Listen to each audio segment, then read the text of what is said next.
congratulations to Paul. He gave a speech last week, which was incredible. I mean, they endorsed me, so I have to think it was incredible. So thank you all very much. It's a great group of people. They love our country. Before we begin, I want to address the unconstitutional decision issued today by a radical judge appointed by Biden, and just came down in Virginia, illegally allowing non-citizens to vote in our elections. In fact, a poll came out, 87% of the people disagree, so that's pretty good amount, isn't it, Ted, huh? The outrageous decision goes against the very bedrock of our democracy, and thankfully, Virginia Governor Glenn Youngkin, who's doing a terrific job, is working hard to fix this problem. They found thousands of illegal votes, and the judge said, you didn't do it in a timely fashion. They did it a long time ago. As legal scholar Andy McCarthy just said, and very correctly, how can non-citizens be allowed on the voter rolls if their voting is a federal crime? Constitutional law professor Jonathan Turley, two great guys, by the way, also notes that it is a crime to be a non-citizen voter. Removing illegal voters off the voting roll should be a big priority for this country, and yet instead we're scorned by a judge. This is blatantly un-American, and it's election interference, and Kamala Harris is behind it very much. And so I just wanted to bring that to your attention, and obviously, I mean, it's up to the governor of Virginia, Glenn Youngkin, but I assume they're going to be appealing it. I think he's going to, and they feel very strongly about it, so we'll see how it goes. But you have to get the confidence going for elections when you have decisions coming down like that where they allow people to vote that blatantly aren't qualified to vote. It's pretty sad for our country. We have enough problems with the elections. It's about confidence. We're here today in the great state of Texas, which I like it, which under Kamala Harris has been turned into ground zero for the largest border invasion in the history of the world. You're lucky you have your governor and people like Ted and Dan and all of the people, Sid. Even John, who's from a different state, but he feels the same way, or you would really have problems. But you've done an amazing job under the circumstances. But the federal government's supposed to be doing that job, and it should be easy, and it's not because of the people. But over the past 4 years, this state has become Kamala's staging ground to import her army of migrant gangs and illegal alien criminals into every state in America, and every state's a border state. You've heard that, it's true. Paving a trail of bloodshed, suffering, and death all across our land, and it's only getting worse. It's just incredible when you look at the numbers. 21 million people at least during this 3.5-year period, and many of them, as you know, are murderers, drug dealers, people from jails. They're letting their people out of jails and bringing them right into our country. We're like a dumping ground. What Kamala Harris has done on our border is cruel, it's vile, and it's absolutely heartless. Her policy of importing migrant gangs is a crime against our country. It's actually a crime against humanity, and her abolition of our border should disqualify her for even running. I mean, I don't know how you can run for the president of the United States and allow people to pour into our country. And we're talking about seriously criminal people, many of these people, and they come from all over the world. It's not just South America. They're coming in from Africa. They're coming in from the Middle East.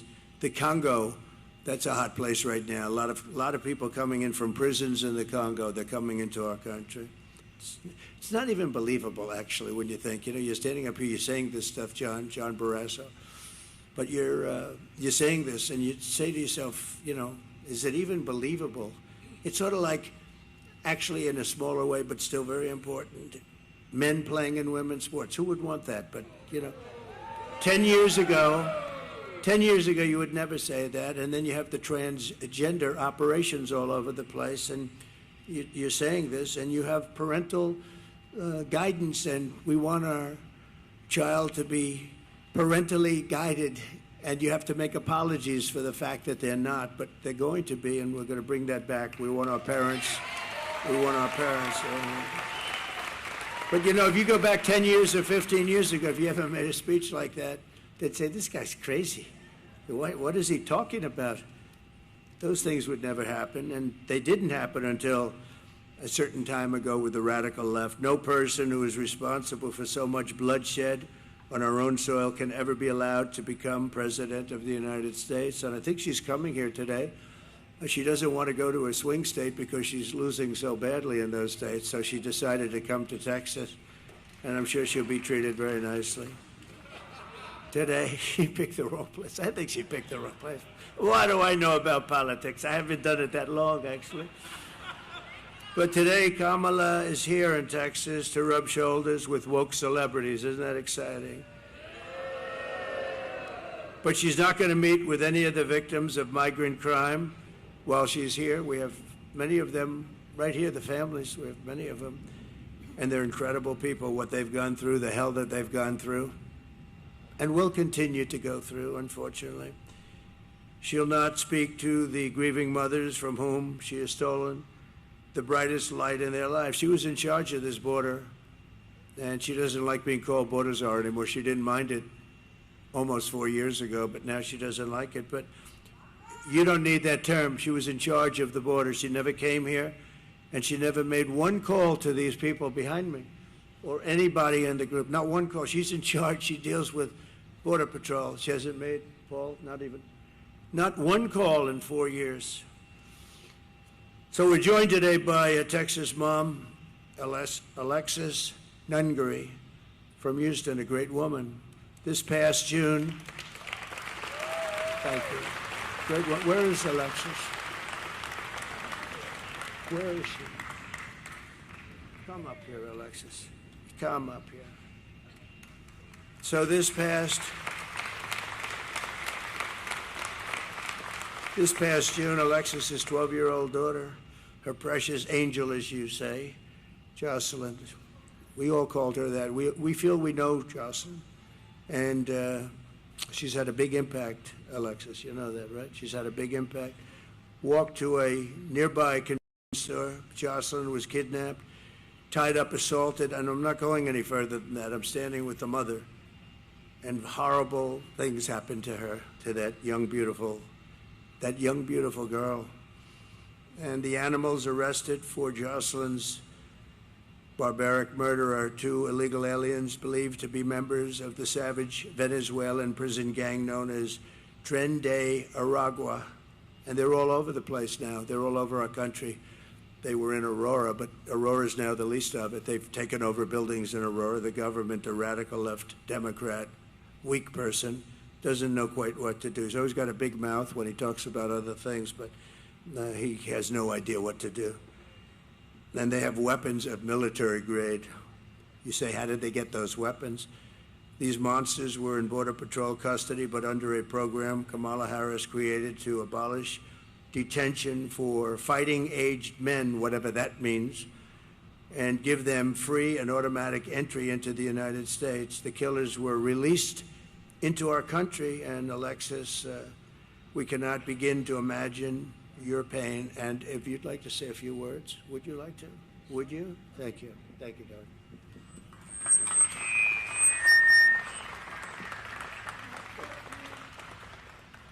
I want to thank everybody for Donald Trump, really, for the opportunity to be able to say my daughter's story. I know everybody knows somebody that was like her. She was 12. She was going to be a 7th grader, preteens. They think they're invincible. And she was just being a child. And due to the Biden-Harris policies we have here are why she's not here anymore. She was taken from her vulnerability, and they made her a target and ran with that. And now I will forever be a grieving mother, and my son will forever be a grieving brother who will no longer get to grow up with his sister. Kamala Harris has never reached out to me just even as a human, to give her condolences as a humane person running this country. I think it's very sad that she can't even just give me an open apology, sincere apology. She's attempted to apologize to me just days before this election, and I find it very inconvenient and a convenience for her. I appreciate everything Donald Trump, Senator Ted Cruz has done for me. They've been a tremendous amount of help for me and my family during this incredibly hard journey for me. I want to thank everybody for listening to my words. Thank you.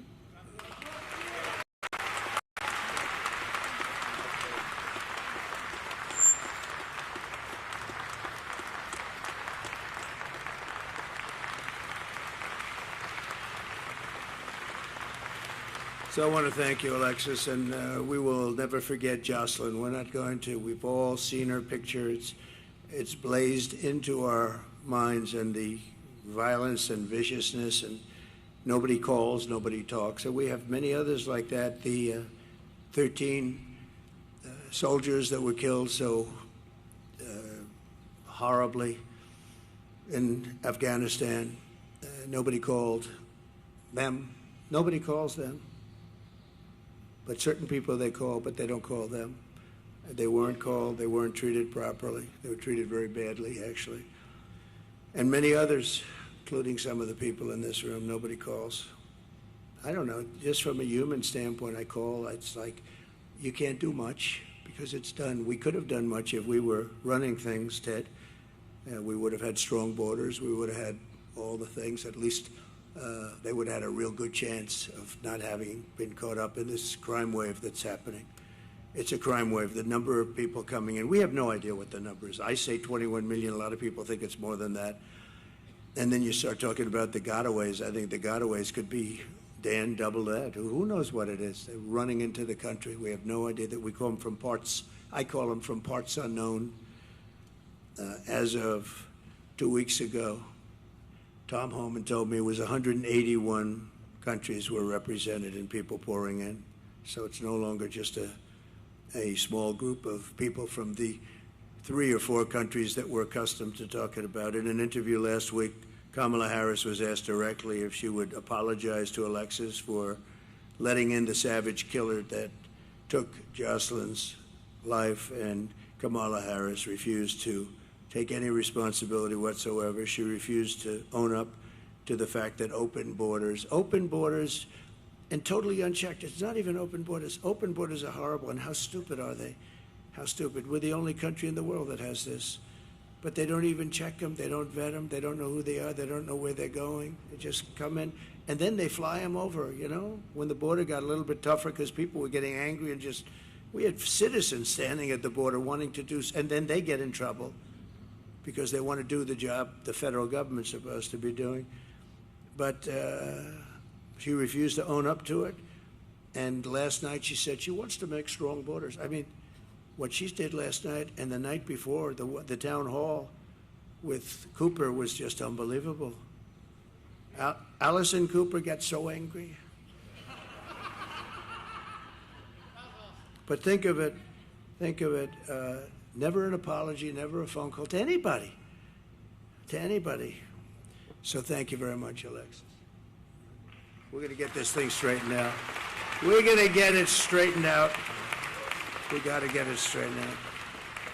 Just from the standpoint of our heart, no calls, no nothing. Worst of all, Kamala refuses to stop importing these killers into our country every day. She brings in more.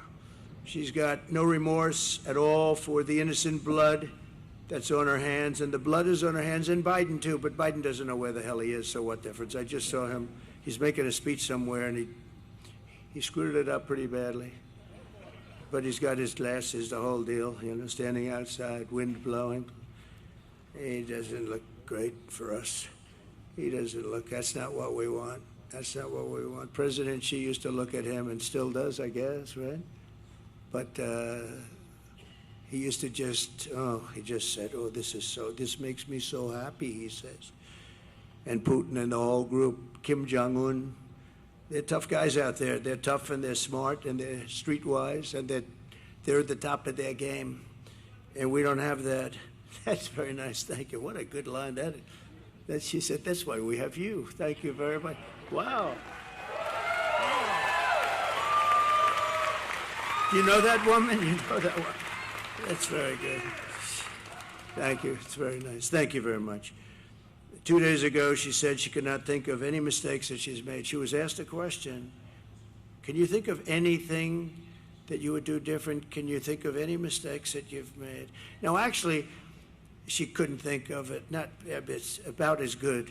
She could say, I would have strengthened the border, I would have lowered taxes, there were about 500 answers she could give, and you're out of that question, right? She couldn't think of a thing. You know, the worst of all, though, really is 325,000 young children are possibly dead, but many of them are dead, but they're sex slaves, or at a minimum, they're missing. They'll never see their parents again, most likely. We'll do everything we can when we come back. I don't know. It's very far down the line. We're going to do everything we can to get it.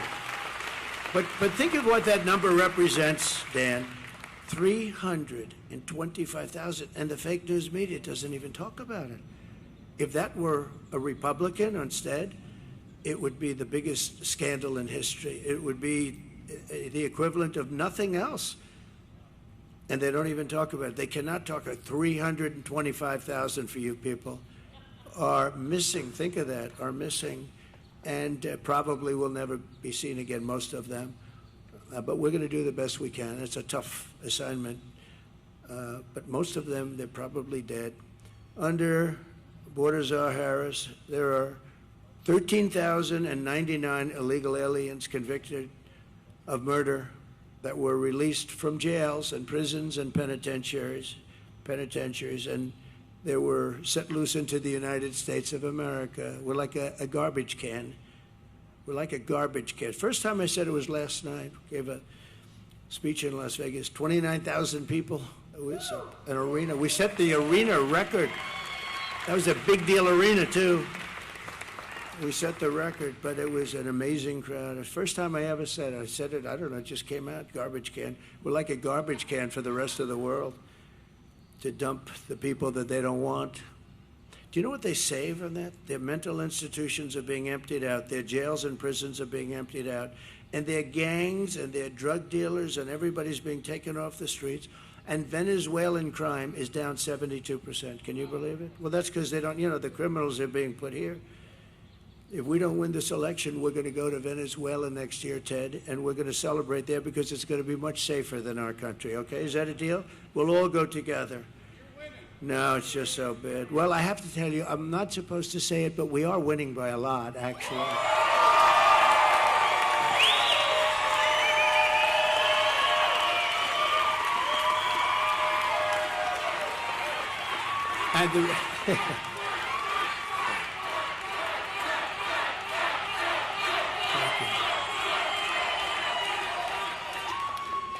The reason is we want them to keep voting because we have to go, these used to take one day. Now they forever. And bad things happen. Lots of bad things happen. Where are those votes that I saw 2 days ago? Well, we're painting that section and we decided to move them, sir. Oh, you can't believe it. So they said, don't say it. So I didn't say it. Don't tell anyone I said that. But we're doing well. We're doing well in all 7 states. Every one of those swing states we're doing well. And we're doing really well here. But we expect that. We expect that. But in another atrocity, Kamala released and unvetted MS-13 gang members from El Salvador into the United States. These are real beauties. MS-13, that's another gang. They use knives. They like knives because it's more painful. They cut people up. They killed 2 young students walking to school, 2 beautiful young women, young girls. And they were walking to school, and they got them walking to school, and they knifed them up and cut them up. Didn't want to use guns because that's not painful.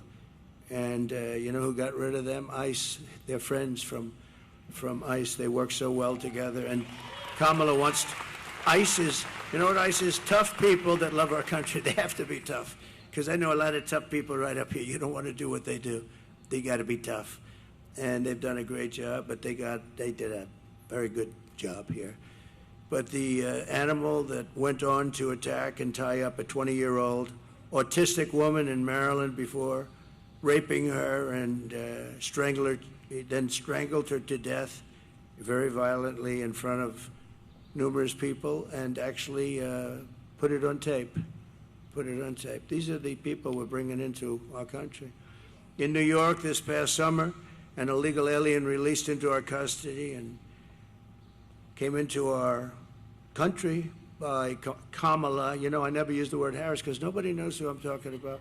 When I say Harris, they say, who the hell is Harris? It's true.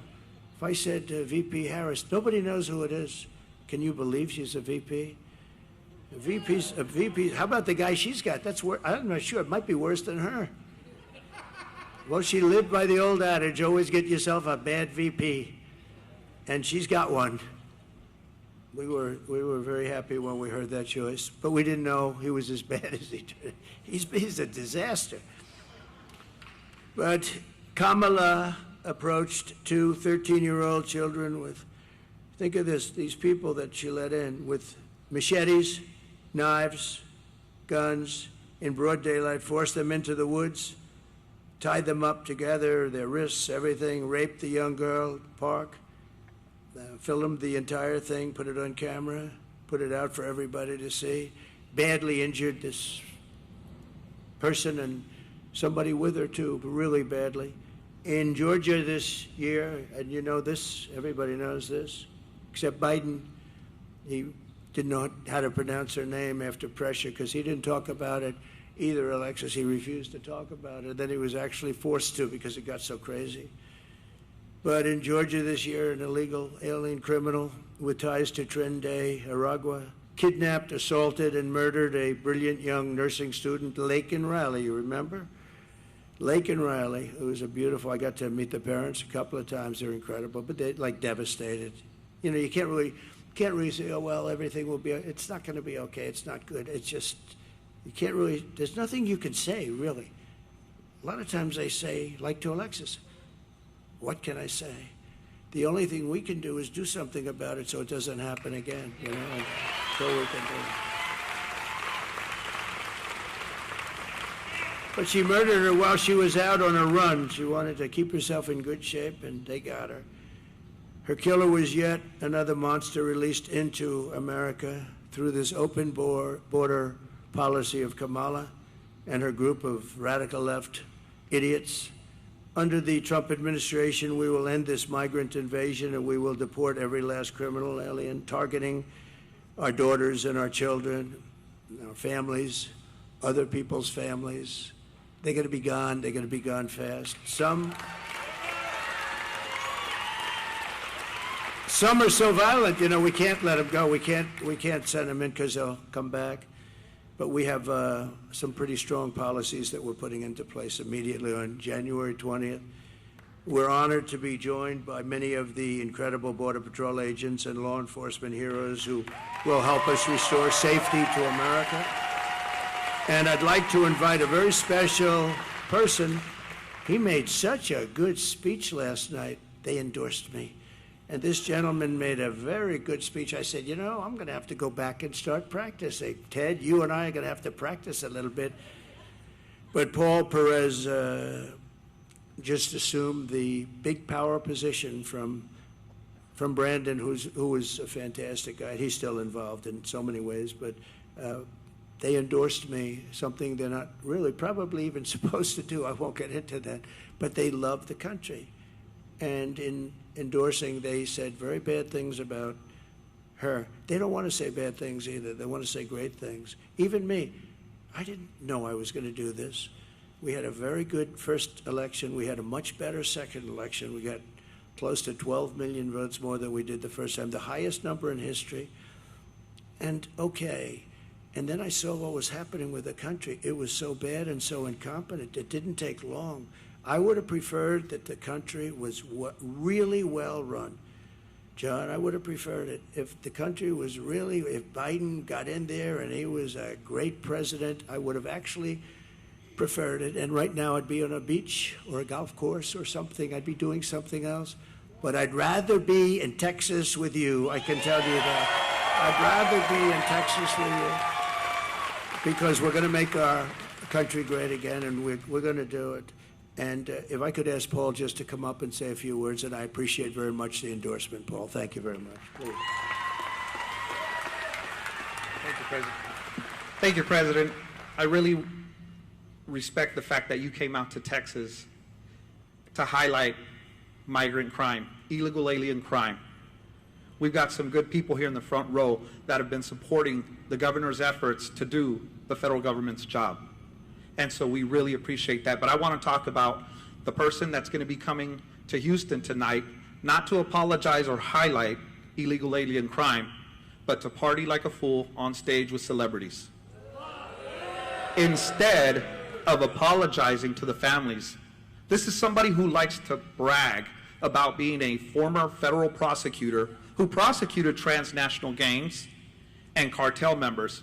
So she knew better, President Trump. She knew better than most exactly the threat that these people, these animals, create, the threat that they bring to our communities that will harm our families. And these scumbags listed here on these pictures here are part of the Kamala crime wave. And because of that, the Kamala crime wave has devastated cities. President Trump strikes fear in the enemies of America. That is the type of leadership that we need in this country. Just recently, the criminal cartels have greenlit firing on Border Patrol agents. They would have never done that under President Trump because they know he would send the message that if you touch a single hair on a Border Patrol agent, I will eradicate you. That's the strength and leadership we need from President Trump. Not the clowns that are running for president on the Democratic ticket. My daughter can handle a shotgun better than Tim Walz. And he served in the military, as he claims. The Secretary of Homeland Security, also a former federal prosecutor. They know better. They should have stopped this invasion. They did nothing. They not only facilitated, but they encouraged it. This border needs to be fixed, and the only person that can fix this border is Donald J. Trump.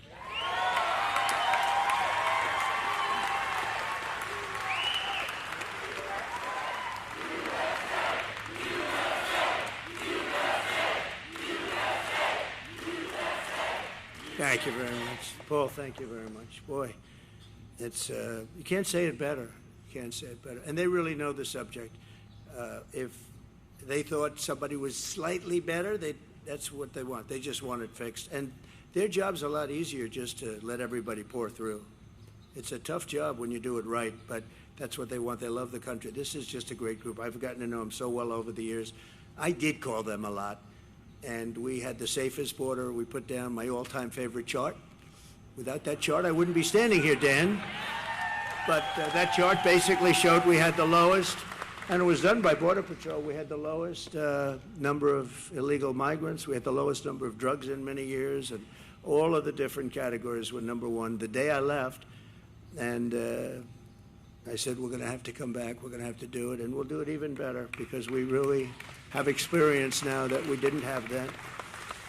I want to thank the Guillen family. The Guillen family is here. They are incredible, incredible, brave, and beautiful family. They lost their daughter and sister, and she's up in heaven looking down, very proud of you, and very proud of the stance that you took. A very vicious group of people, just liars, you know, and a magazine that's a failing magazine run by a guy named Goldberg came out with a story, bad story about me, that I had told them I was going to do something and all this, and they were so incensed that they said, we can't let them say that about what took place with the daughter. I was going to help them if they didn't get the military funding. I was going to fund it myself. I told them that, but they were able to get the funding. And I guess they came out with a story that, what's it called, the Atlantic magazine, Atlantic. This is a really bad, they were the ones that made up the story about me saying bad things about the soldiers. The beautiful thing is that these people were willing to come out and say it didn't happen that way. This man was, I had them into the White House, and they were all, they didn't have to do this. They could have sat back, and your daughter is so proud of you, I'm telling you. They didn't have to do that. I didn't, you know, I have these people saying all this bad stuff. Then all of a sudden, the family that they're talking about comes out of nowhere and says, President Trump was perfect. What he did was so great. He got us the money. And I did say, if we couldn't get you the money for the funeral, I was going to pay it. But he got us the money, and it happened so quickly and nice. And they came out and they said that. Who would do that? A lot of people wouldn't do that. They'd sit back and they say, well, he was a nice guy, but we don't want to get involved or something. We love you. Thank you very much. We love you. And there was phony stories by a general that got fired, and it was a whack job, total whack job, a general. It's funny, when you fire people, see, Biden has never fired anybody, but when you fire people for doing a bad job, they get a little bit angry. Somehow it just seems to work. But he was a nut job to start off with. So that's just so, it's such a beautiful story. Out of nowhere, we get a call saying that problem solved. Why? Because the family came to it. They said that the magazine totally lied and misrepresented. This was the same magazine that said that I said about dead soldiers that they were something, what was it, suckers and losers. Think of it. I'm supposed to be standing there over the graves of soldiers with people around me, military people or whatever, making a statement like that. Can you imagine? Can you imagine anybody doing it? I think I'd end up in, I may be the president, but I think somebody would start a fist fight. And probably I would say, you were right in there. Who would do this? They make up stories. It's not even like they have sources. They don't have sources. They're storytellers. They say, what would be bad? I have a bad one. And you know when it's always released? Same time with the last one. It's released just before the election. That suckers and losers story, which was totally fabricated. There's nobody that loves the military. And these were World War I heroes. They died in World War I, and I'm saying, they were suckers. I mean, you'd know me. They were suckers or losers. Can you imagine it? And the problem I have, Ted, is that 5, 10, 20% of people, when they read that, they're going to believe it. So I talk about it because it was a terrible thing. You know, I walked past, I remember we were doing a big event, and I was going back to Air Force One, and they were under the wing, these fake news people. They're so bad. There's a lot of them back there, by the way. We got a lot of them honoring that special person, right? We got a lot of fake news. But I remember I'm walking past, and I hear the people shouting and everything. And I heard this one voice, loud, boisterous, horrible voice, say, did you call the dead soldiers from World War I suckers and losers? I said, I didn't, to myself, I said, man, that's a bad one. Because it's what? This sleazebag reporter, Goldberg, against me. I mean, and a percentage of people have to believe it, so all I can do is talk about it. But as soon as I heard that statement, I said, man, that's bad. Because to me, that's so bad. And that's what they do. These are evil people. They're a threat to democracy. And, we are not a threat. The threat to democracy is the other side. They've weaponized the courts. They've weaponized the FBI to go after people. They go after parents. They're going after Catholics. I don't know what's with Catholics lately.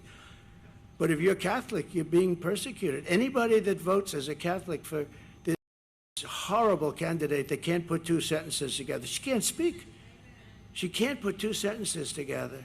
Can you imagine her standing with President Xi of China? I don't think so, Ken. I don't think.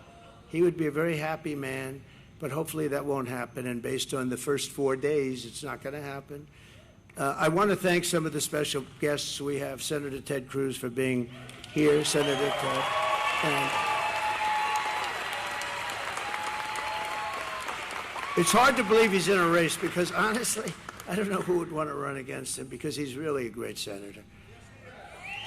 He's a great senator. He loves the country. He's tough as hell. He fights. He's always fighting, and and he's fighting for the state, but he's fighting more for the country than just about anybody. And John Barrasso would acknowledge that. John is one of our leaders in the Senate, and he's a fantastic man. So Ted, I know your thing is going good. I heard you were helped very greatly. You got a big pop, right? And I know you're doing great, but I just want to say he's got my complete and total endorsement. He has always will have. And you're going to have a great day, and hopefully I'm going to have a great day, and we're going to be celebrating together, and we're going to make our country, as we say, or we'll make America great again. We're going to make it great, and it's going to go faster than you think. But it can't sustain this for another 4 years. That I do believe. A very good friend, the head of my campaign from the day I ran, he called. He said, "I want to run your campaign." I said, "Well, I'm not very experienced. I'd never done this before." But he liked me, and he saw something, I guess. Dan Patrick, he's a fantastic man. And Dan, we're doing okay, I hear? Good? Okay, good. When Dan says that, that's good. And by the way, if I had any problems, he would tell me that very quickly, right? But when Dan says it, it means a lot. Thank you.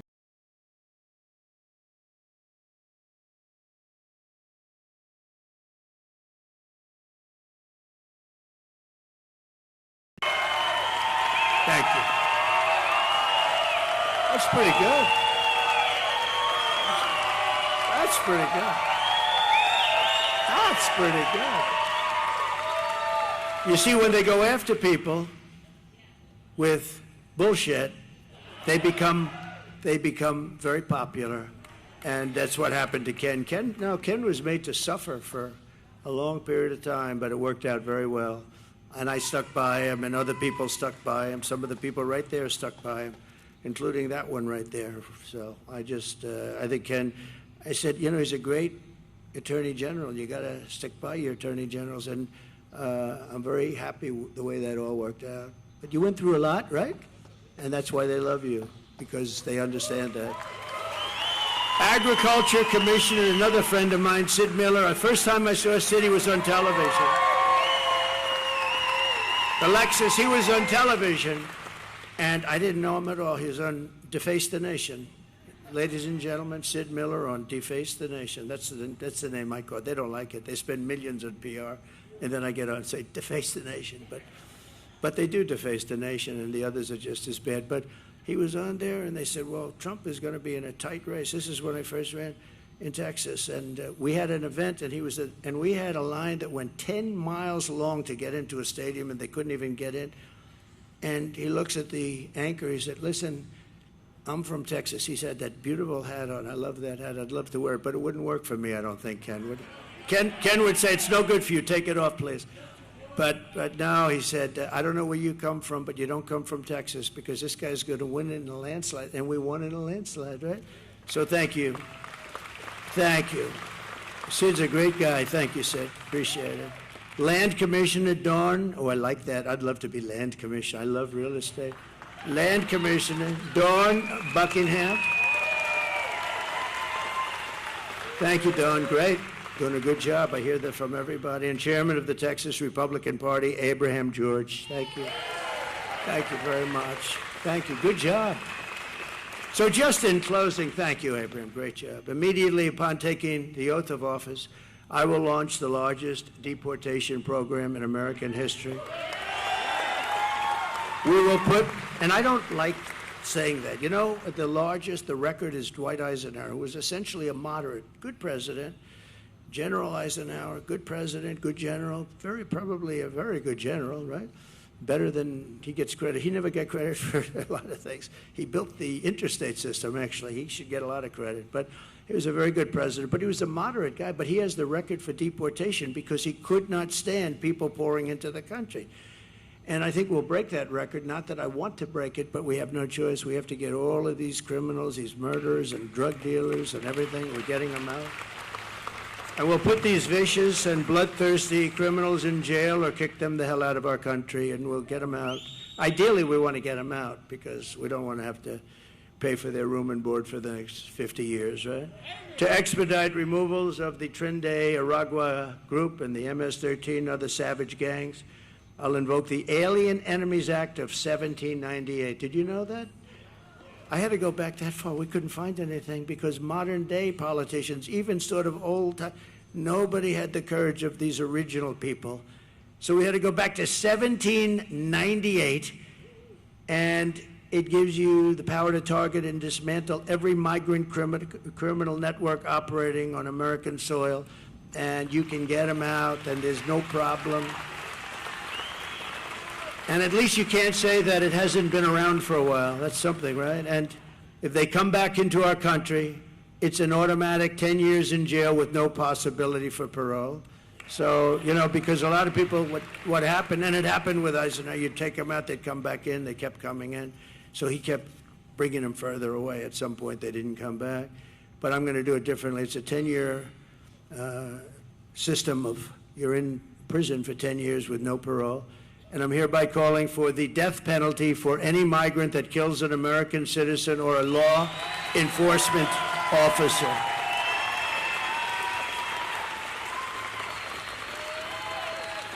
And you'll be amazed how it worked. You know, when I was in the White House, we had a lot of people that wanted to pull down statues and things. And I didn't like it too much, and we didn't have time to pass a law because they were really getting pretty violent around in D.C., and they wanted to pull down. You know, actually, when they started roping up Abraham Lincoln and a couple, I said, I'm not even sure they knew what they were doing. But we found a law that was in the early 1900s, very tough law, that if you so much as touch in violation of anybody's word, if you so much as touch a monument or a statue, you get 10 years in jail. And I had a news conference, and the town was flooded. We had a news conference. They had actually a rope around Andrew Jackson's head, the beautiful statue. And I said, we're going to go fast. And I went out, I did it, and it was a beautiful sight. The second I announced, 10 years in jail, no probation, nothing. And as soon as I said it, everybody just sort of walked. I could see them walking. I don't want to use the term I used last night. A certain part of their body, I watched the back. I saw thousands of them, and I said, what a beautiful sight. They just left. And that was the end. We had no more problem until about a month ago, 2 months ago, in D.C., where they became very violent. They were fighting with police. They were putting spray paint on our beautiful, on the lions, the beautiful lions. And you know, they're sandstone, and that's a very porous stone. You'll see that spray paint for many years to come, like hundreds of years. You can't really get it out. It goes deep into the stone. And to the best of my knowledge, nothing happened to them, did they? They were beating up cops, or the cops were beating them up, but they were fighting. They were fighting our police, our great police. We're going to take care of our police, too, by the way. They're going to stop the lawlessness. And I'm going to end all migrant flights immediately. You know, there's still flying flights coming in with 450,000 people over a fairly short. 450,000, that's a lot of flights. And I'm going to outlaw immediately, and we're going to ask you guys to help on that, but we're going to outlaw immediately sanctuary cities. They're sanctuaries for criminals, and we're going to end catch and release once and for all. And Kamala Harris, she started this nightmare, open border, no common sense. We're the party of common sense. There's no common sense to an open border, and I will stop this nightmare immediately. November 5th, 2024 will be Liberation Day in America. So I want to thank everybody for being here. And Alexis, I want to thank you, darling. And your daughter, very proud of you right now, I can tell you. Very proud. This unbelievable family back there, thank you very much. We won't forget it. We're going to meet in the White House. We get there, I told them we're going to have lunch in the White House. All right? And that goes for you. Are we allowed to bring Alexis? Can we do that? They said yes, okay? So we're going to do that in honor of your beautiful Jocelyn, okay? Thank you. Thank you very much, everybody. We greatly appreciate it. Thank you, guys.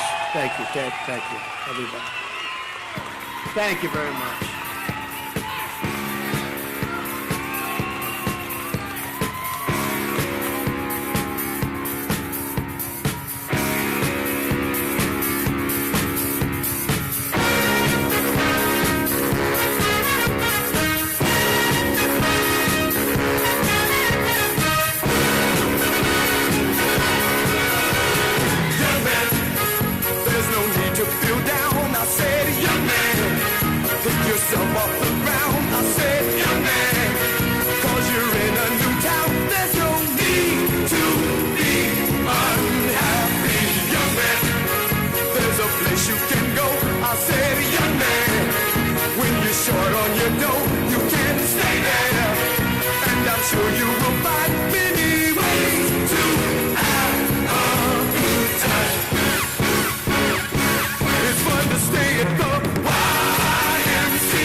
shoes. I say